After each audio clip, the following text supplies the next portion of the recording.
దుబాయ్లో Etihad rail ప్రాజెక్టులో భాగంగా దేశవ్యాప్తంగా పలు సుదూర ప్రాంతాలను కలిపే తొలి ప్యాసింజర్ ట్రైన్ సర్వీసులు ఘనంగా ప్రారంభమయ్యాయి. దేశంలో ఆధునిక రవాణా వ్యవస్థను మరింత బలోపేతం చేసే దిశగా ఈ ఇతిహాద్ రైలు సర్వీస్ అనేది ప్రారంభమైంది. 5 ఏళ్లకు ముందు యునైటెడ్ అరబ్ ఎమిరేట్స్ ఈ రైల్వే ప్రోగ్రామ్ను ప్రపోజల్ను తీసుకొచ్చింది. ఇందులో భాగంగా ఇతిహాద్ రైలు సర్వీస్ ఘనంగా ప్రారంభమైంది. ఇది దేశంలోని ప్రధాన పట్టణాలను కలిపేలా రూపొందించిన ఒక ప్రాజెక్ట్. ఈ ఏడాది చివరి నాటికి దుబాయ్ ఆల్ దహీద్ రైళ్లు అందుబాటులోకి రాబోతున్నాయి. షార్జా ట్రైన్ స్టేషన్లో వచ్చే ఏడాది మార్చి 30 నాటికి ఈ ప్రాజెక్టును కంప్లీట్ చేయాలని లక్ష్యంగా పెట్టుకున్నారు. ఈ ప్రాజెక్టు ద్వారా 11 నగరాలు, పలు ఇతర ప్రాంతాలకు రవాణా కనెక్టివిటీ మరింత విస్తరించనుంది. గంటకు 200 కిలోమీటర్ల వేగంతో ప్రయాణించే ఈ రైలు అబుదాబి నుంచి ఫ్యుజరియా వరకు కూడా ప్రయాణించింది. సుమారు 400 మంది ప్రయాణికులు ఈ రైలులో ప్రయాణించే వీలుంటుంది. ఇక ఇతిహాద్ రైలు అనేది యునైటెడ్ అరబ్ ఎమిరేట్స్ నిర్మిస్తున్న అత్యంత ప్రతిష్టాత్మకమైన జాతీయ రైల్వే నెట్వర్క్.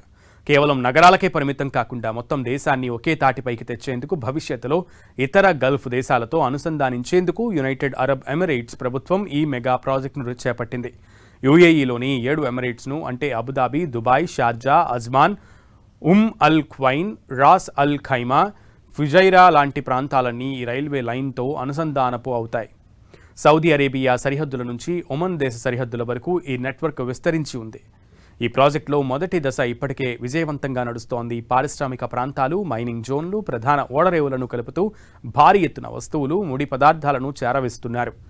దీనివల్ల రోడ్లపై లారీల రద్దీ చాలా వరకు తగ్గింది. ఇప్పుడు సాధారణ ప్రజలు, పర్యాటకులు ప్రయాణించడానికి వీలుగా గంటకు 200 కిలోమీటర్ల వేగంతో ప్రయాణించే అత్యాధునిక లగ్జరీ రైళ్లను ఇప్పుడు ఇతిహాద్ రైల్వే సర్వీసెస్ అందుబాటులోకి తీసుకొచ్చాయి. దీనివల్ల అబుదాబి నుంచి దుబాయ్ లేదా ఫ్యుజైరా వంటి నగరాల మధ్య ప్రయాణ సమయం సగానికి పైగా తగ్గిపోతుంది. ఇతిహాద్ జాతీయ రైల్వే నెట్వర్క్ పొడవు సుమారు 900 కిలోమీటర్లు. దుబాయ్, అబుదాబి ఎడారుల నుంచి ఫ్యుజైరా దగ్గర హజర్ పర్వతాల మీదుగా సొరంగాలు, వంతెనలను దాటేలా ట్రక్కులను వేశారు. ఇక ఆ ట్రాక్లకు సంబంధించి కార్బన్ ఉద్గారాలను తగ్గించడం ఈ ప్రాజెక్టు యొక్క ప్రధాన ఉద్దేశ్యం. రోడ్డు రవాణాతో పోలిస్తే ఈ రైళ్ల వల్ల కాలుష్యం 70% నుంచి 80% వరకు తగ్గుతుందని అంచనా. భవిష్యత్తులో ఈ లైన్ మిగతా గల్ఫ్ దేశాలైన Saudi Arabia, Oman, Qatar, Kuwait, Bahrain దేశాలను కలిపే జీసీసీ రైల్వే గ్రిడ్లో ఒక కీలక భాగం కాబోతుంది.